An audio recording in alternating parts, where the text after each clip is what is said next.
Moi, je crois qu'effectivement, ces médias, ils sont dans les mains de ceux qui tiennent la société, de ceux qui détiennent le pouvoir, des grandes familles capitalistes, bourgeoises.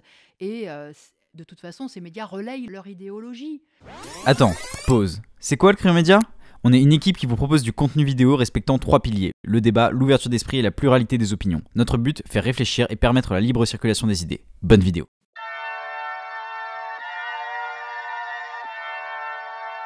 Je ne vais pas mal, mais rassurez-vous, un jour je ne manquerai pas de mourir. Bonjour à tous, nous revoilà pour un nouvel épisode de cette série consacrée au rôle de l'homme ou de la femme politique avec Madame Nathalie Arthaud. Nathalie Arthaud, bonjour. Bonjour. Merci de nous recevoir aujourd'hui. Vous êtes enseignante d'économie-gestion en lycée.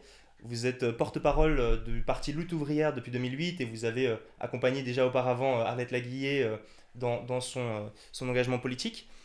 Vous avez également été conseillère municipale dans la région lyonnaise. Quel est selon vous le rôle de la femme politique ou du représentant politique? Alors, d'abord, je peux pas répondre de façon générale à cette question. C'est un problème d'engagement. Moi, je suis communiste révolutionnaire. Je suis communiste révolutionnaire et je pense que il ne s'agit pas de chercher à prendre la tête de ce système. Moi, je milite pour le renverser. Je milite pour le supprimer. Et je pense que il faut absolument viser à ça, parce que le système capitaliste dans lequel nous sommes aujourd'hui, il est injuste, il est inégalitaire, c'est une maison de fous. Parce qu'il y a à la fois des richesses énormes à un pôle, à l'autre le chômage, la misère, les guerres commerciales, les ravages sur la planète qui sont perpétrés au nom du profit. Enfin, voilà, donc c'est un système qu'il faut changer, qu'il faut renverser. Et je pense que ça se fera de façon révolutionnaire, j'en suis convaincue. Donc moi, mon rôle, je ne le vois pas comme une femme politique qui doit prendre des responsabilités dans le cadre de ce système.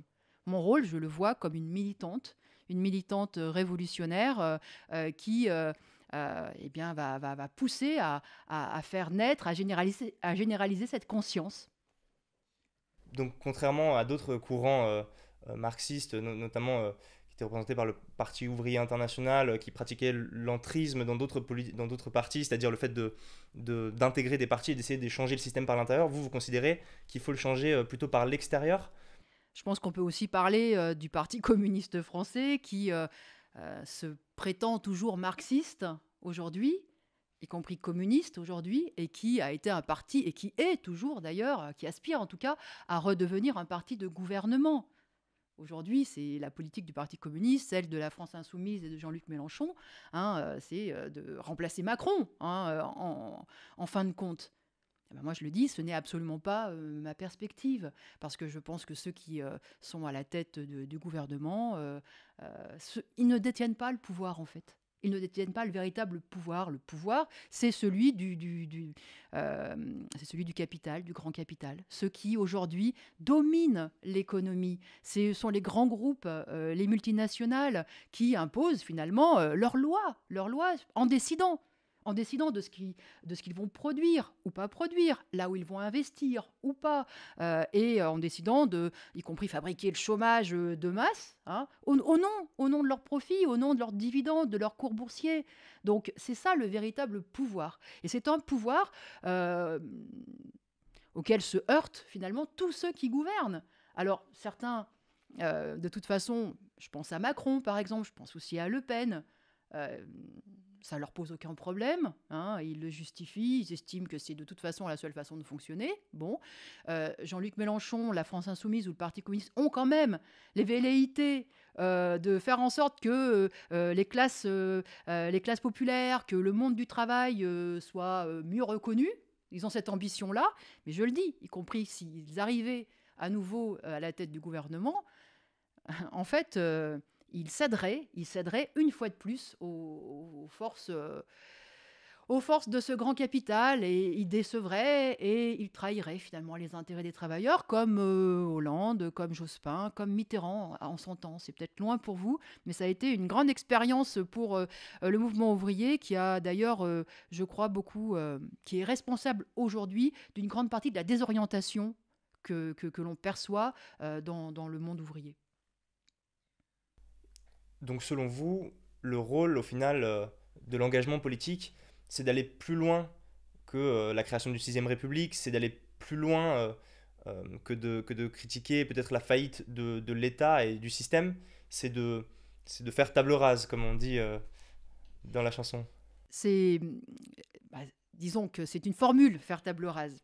Mais oui, c'est exactement ça. C'est-à-dire que moi, je pense qu'il faut changer de fond en comble le fonctionnement de l'économie et de la société. Il faut aller vers une organisation collective de la production. Il faut supprimer la propriété privée des moyens de production. Il ne faut pas accepter que ce soit la loi du profit, de la rentabilité qui guide l'économie.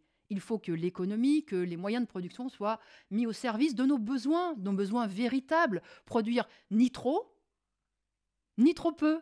Répondre aux besoins vitaux de la société. Donc une organisation communiste, collective, des moyens de production.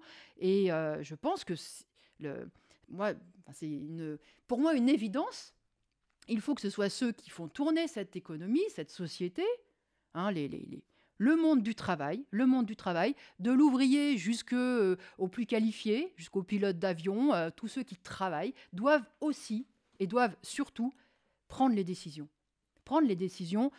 Contribuer à contrôler ce qui est produit, comment c'est produit, comment on s'organise, pour répondre à la fois aux besoins de tous et pour aussi que le travail ne soit plus un travail exploité, un travail aliéné, comme aujourd'hui on le vit dans la grande majorité des cas. Quel est alors votre idéal? Quelle est votre valeur? Sur quelle valeur souhaiteriez-vous bâtir la nouvelle société? Au-delà de l'abolition de la propriété privée des moyens de production, quel serait l'idéal ou les valeurs sur lesquelles vous bâtiriez la nouvelle société? C'est ça, une société sans exploitation. Une société, il n'y aurait pas l'oppression de l'homme par l'homme.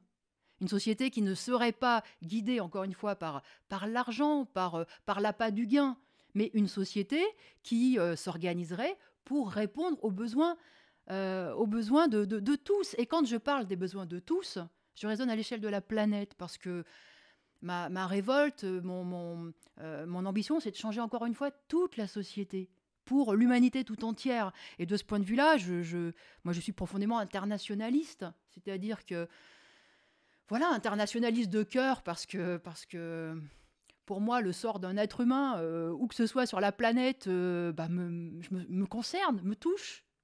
Et puis internationaliste de raison, parce que je pense qu'aujourd'hui, le système productif, de toute façon, il est international.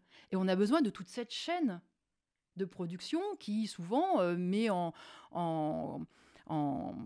marche, en fonctionnement, plusieurs continents, plusieurs pays, des usines aux quatre coins de la planète, et on a besoin de ces échanges-là pour fonctionner. Donc il faut réorganiser l'économie, y compris à l'échelle de la planète. Moi, je pense que il faudrait bien sûr planifier quels sont les besoins essentiels auxquels on veut répondre, et que ce soit exprimé de façon démocratique. Et en face de ces besoins essentiels, on planifie les moyens.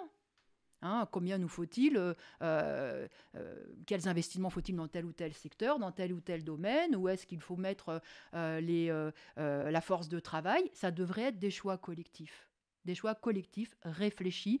Et je crois que sans cela, sans prendre le contrôle véritablement des moyens de production, je pense qu'on ne résoudra aucun des problèmes auxquels on est confronté. La gauche marxiste, la gauche anticapitaliste a encore aujourd'hui une place au sein d'une gauche qui semble plutôt préoccupée d'un autre type d'oppresseur, qu'on appelle d'ailleurs, que certains appellent d'ailleurs HSBC pour hommes straight, donc hétérosexuels, blancs, cisgenres.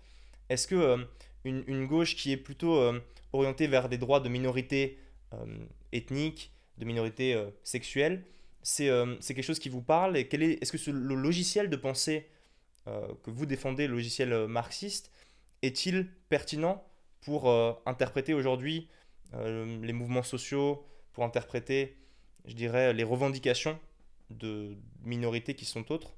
Que pensez-vous de l'état de cette gauche aujourd'hui?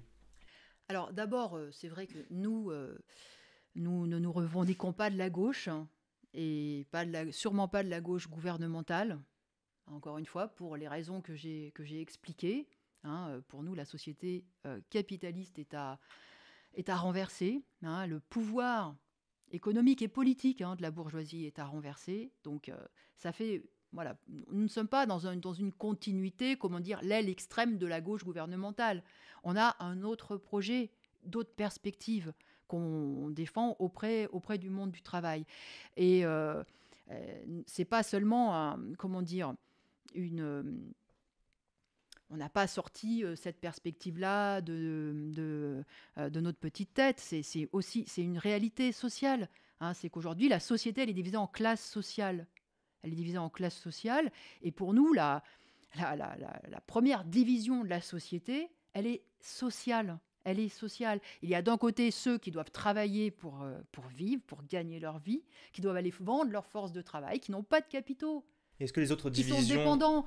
Et les autres, vous pensez voilà. que les autres divisions, vous pensez qu'elles existent ou vous pensez qu'elles sont Bien sûr. inférieures, moins intéressantes ou moins importantes, moins Elles centrales? existent, elles sont y compris amplifiées par un grand nombre de discriminations, parce qu'on est dans une société de concurrence qui met en permanence les gens en opposition les uns avec les autres. C'est le diviser pour régner. Hein, donc c'est la raison pour laquelle les femmes sont systématiquement moins bien payées, moins bien reconnues dans leur travail. Voilà. Et on utilise toutes les différences, les couleurs de peau, les origines, la carte d'identité, enfin la nationalité, etc. Mais toutes ces différences-là, elles existent. Mais nous, en tout cas, nous militons pour faire naître cette conscience de classe qui fait que à 5 heures du matin, on se retrouve tous dans le métro pour aller bosser. Parce qu'on n'a pas le choix. Et que quand la sonnerie du boulot retentit, eh bien on y va. Et tous avec la même... on a tous le même sentiment. Et à la fin de la journée de boulot, eh bien on en a plein les pattes. Et ça, c'est quelque chose qu'on partage, qu'on a en commun. Et on a en commun les problèmes de fin de mois. On a en commun cette incertitude face à l'avenir. Est-ce qu'on va garder son boulot? Est-ce qu'on aura assez d'argent pour les mois qui viennent? Est-ce qu'on pourra payer des études à ses enfants, etc. Et on est dans cette même situation finalement de dépendance. C'est-à-dire notre sort, l'avenir de notre famille, il ne dépend pas de nous. Il va dépendre de tel ou tel patron. Il va dépendre de celui qui a le pouvoir ou pas de prolonger son contrat. Donc, cette conscience-là, pour nous, on est des militants de cette conscience-là, de cette conscience de classe. Ça ne veut pas dire qu'on estime qu'il n'y a pas de discrimination et qu'il n'y a pas d'autres divisions dans la société. Il y en a bien sûr d'autres, encore une fois. Et je peux vous dire que d'ailleurs, quand il n'y en a pas, de toute façon, ceux qui règnent cherchent à en inventer des divisions. Donc, oui, bien sûr, il y a toutes ces divisions. Mais nous... lutte ouvrière, communiste révolutionnaire, on milite pour que dans le monde du travail, il y ait cette conscience-là d'avenir commun, de combat commun à mener. On parle de plus en plus de représentation dans les médias, effectivement de minorités, pour faire un peu le lien avec la question précédente. Il y a un autre sujet qui est la représentation du monde ouvrier, des travailleurs, y compris dans des médias qui sont censés être dédiés, y compris à la représentation de la France dans son entièreté, comme France Inter. On remarque, et ça sort souvent dans les médias en ce moment, que c'est au final beaucoup de profils très qualifiés, de profils d'intellectuels qui passent dans les médias. On l'a vu aussi avec l'émoi qu'a provoqué le documentaire de François Ruffin, Merci Patron, qui montre une autre France, des personnes qui peuplent évidemment le territoire, mais qu'on voit trop peu souvent peut-être dans les médias. Quelle est votre position par rapport à ça? Est-ce qu'on peut quand même améliorer les choses, même dans le système, sur la représentation qu'on fait du monde ouvrier, de la majorité de la population française? Est-ce qu'il y a peut-être un besoin d'inviter plus de gilets jaunes sur les plateaux télé, de travailleurs au final? Moi, je crois qu'effectivement, ces médias, ils sont dans les mains de ceux qui tiennent la société, de ceux qui détiennent le pouvoir, des grandes familles capitalistes, bourgeoises. Et de toute façon, ces médias relayent leur point de vue, relaient effectivement leur idéologie. Moi, je suis frappée de voir, par exemple, comment aujourd'hui, tous les jours, c'est des reportages sur les petits commerçants. Alors, effectivement, les petits commerçants, ils souffrent énormément dans cette crise, c'est vrai. Et quand on les entend dire leur désespoir de ne pas pouvoir exercer leur métier, gagner leur vie, même être utile, enfin faire ce qu'ils savent faire, etc., ça me touche. Mais je ne peux pas m'empêcher de me dire que on n'a jamais eu cette antenne-là pour les ouvriers, par exemple, qui sont licenciés. Et pourtant, c'est la même désespérance. Et c'est le même gâchis pour eux. Et c'est le même sentiment d'injustice. Quand on est mis à la porte pour des raisons, il y a toujours des bonnes raisons. Il faut voir la future compétitivité, il faut voir... bon, c'est quasiment pour votre bien que vous êtes mis à la porte, toujours. Bon, mais c'est exactement le même sentiment, la même colère, la même révolte, cette même frustration, et cette même descente aux enfers. Et elle est trop peu mise en avant dans les médias. Mais quasiment jamais. Et même encore aujourd'hui. Moi, je suis frappée. C'est tous les jours qu'on a le témoignage, effectivement, de commerçants. Mais dans cette crise, il y a eu 700 000 salariés qui ont vu leur contrat s'arrêter du jour au lendemain en mars-avril. Alors, ça n'a pas été des licenciements parce que de toute façon, c'était des contrats précaires. Il n'y a même plus besoin de licencier maintenant pour mettre les gens dehors. Donc voilà. Et puis, il y a eu cette flambée de suppression d'emplois, de plans sociaux, de licenciements qui ont suivi. Donc on sait qu'il y a 1 million de plus de pauvres supplémentaires. On sait qu'il y a 1 million de gens qui ont perdu leur travail, leurs moyens de gagner leur vie. Mais effectivement, c'est les grands oubliés. Mais vous savez, nous appelons lutte ouvrière. Pendant des années et des années, et je pense que ça va continuer, on nous a expliqué, mais enfin, pourquoi lutte ouvrière ? Les ouvriers, ça n'existe plus. Ça n'existe plus. Vous êtes restés bloqués au 19e siècle. Mais on les a vus. Ceux qui étaient indispensables au moment, en mars-avril, quand tout le pays était confiné, qui continuaient de faire fonctionner la société ? C'est pas seulement les hôpitaux qui ont continué de fonctionner. C'est aussi les supermarchés, c'était aussi les usines d'agroalimentaire, parce qu'il fallait pas seulement aller dans les rayons prendre son... c'est aussi ceux qui... Voilà, les abattoirs, c'est aussi... Toutes les usines, elles ont continué. Donc les ouvriers, bien sûr qu'ils sont là, il y en a besoin, ils sont à la base de tout en réalité. Ils sont à la base de tout. Alors voilà, en mars-avril, c'était tellement voyant, c'était tellement visible, puisqu'il n'y avait plus qu'eux qui étaient dehors. Il n'y avait plus qu'eux qui étaient en activité. C'était tellement voyant qu'on a même eu Emmanuel Macron qui s'en est ému en disant « Ah oui, ceux que l'on reconnaît si mal et que l'on paye si mal, il va falloir les augmenter demain, mieux les reconnaître, etc. » Bon, mais enfin, tout ça, c'est oublié. Aujourd'hui, ça n'existe plus. Aujourd'hui, voilà, tout est reparti comme avant.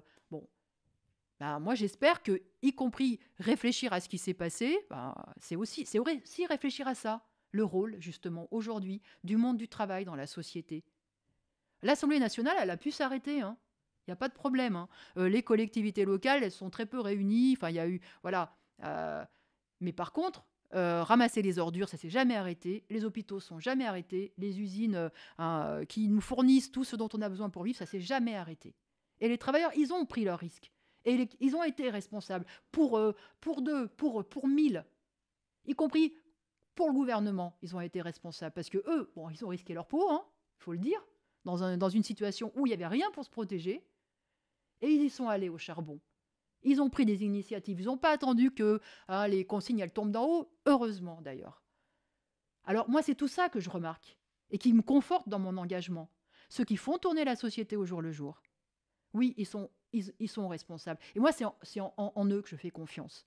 Et je pense que ce qu'il faut, c'est aller vers une société où ce soit eux qui aient aussi le contrôle des décisions. Des décisions fondamentales. Où est-ce qu'on investit ? Qu'est-ce qu'on produit ? Comment on organise le travail ? C'est normal que le travail soit concentré sur de moins en moins de salariés et puis que il y ait des centaines de milliers de femmes et d'hommes qui crèvent au chômage. Il faut qu'on se répartisse le travail, qu'on organise les choses mieux. Est-ce que l'entreprise peut être meilleure qu'elle l'est aujourd'hui? Est-ce qu'avec la tendance qu'on observe d'entreprises plus vertueuses, alors non seulement dans ce qu'elles produisent, mais y compris dans leur politique salariale, dans leur politique d'emploi de personnes, je pense à une tendance qu'on appelle l'impact aujourd'hui, c'est quelque chose qui peut vous parler, ou est-ce que de toute façon l'entreprise, en cela qu'elle est capitalistique et capitaliste, est problématique? C'est pas seulement l'entreprise, c'est le monde entier, c'est les lois du marché, c'est les lois de la concurrence qui sont de toute façon capitalistes. Une entreprise, mais y compris une coopérative, elle est prise dans ces contraintes de marché, dans cette concurrence et dans cette nécessité d'être compétitive. Mais je dirais même ce qui est l'État lui-même, quand il a lui aussi des entreprises publiques, mais lui aussi, il est tenu par ces lois du marché, de toute façon, par cette rentabilité. Donc, moi, je pense qu'effectivement, on peut très bien faire tourner une économie sans avoir ce diktat-là, ce diktat de la rentabilité, ce diktat de la compétitivité, ce diktat du profit. Voilà. Et qu'il y a un tas d'activités qu'on doit réaliser sans qu'elles soient rentables. Sans qu'elles soient rentables. Mais ça voudrait dire effectivement prendre le pouvoir et enlever cette propriété privée, parce qu'on n'y arrivera pas sans ça.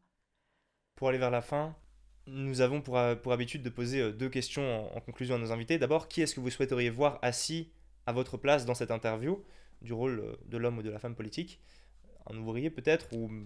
Exactement, parce qu'en fait, vous êtes entouré de femmes et d'hommes au travail. Parfois, on ne les connaît pas, parfois, vous ne vous adressez jamais à eux, vous demandez pas, vous leur demandez pas qu'ils vous racontent leur vie. Eh bien, je pense que c'est ça qui est important, justement. Et la dernière question, qui est la question signature du crayon. Que signifie pour vous la phrase « trace tes contours » ? Qu'est-ce qu'elle vous évoque ? Trace tes contours. D'abord, il y a une chose qui me gêne. Trace tes contours. D'abord, ça me fait penser un peu à trace ton chemin. Voilà. Et moi, tracer mon chemin, je le vois tellement pas seul. Je le vois tellement de façon collective. Pour moi, il n'y a pas de solution à l'échelle individuelle. Et le problème, c'est dans quelle direction nous allons ensemble, forcément. Et ça, il faut le choisir ensemble. Vous diriez plutôt tracer vos contours ? Traçons nos contours. Merci Madame Artaud. Merci. N'hésitez pas à nous dire si cette vidéo vous a plu en commentaire, à liker, à partager cette vidéo, à vous abonner à la chaîne. Et puis à bientôt pour un futur épisode de cette série consacrée au rôle de l'homme politique ou de la femme politique. Ciao.